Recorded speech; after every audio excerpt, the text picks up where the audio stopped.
रामकृष्ण हरी। या सृष्टीचा ब्रह्मांडाचा निर्माता हा भगवंत आहे।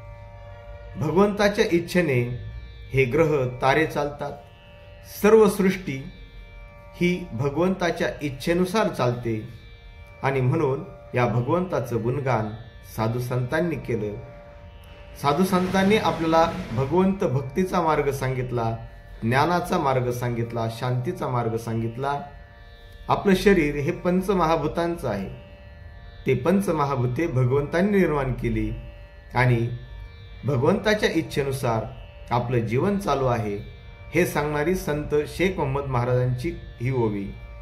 शक्ती पाच महद्भूते जाण, म्हणजे ती पाच शक्ती कोणती? पृथ्वी, आकाश, आप, तेज आणि वायू। आयसी झाली ईश्वरापासून, खेळ आरंभ वया लागून, इच्छा इच्छियली। रामकृष्ण हरी।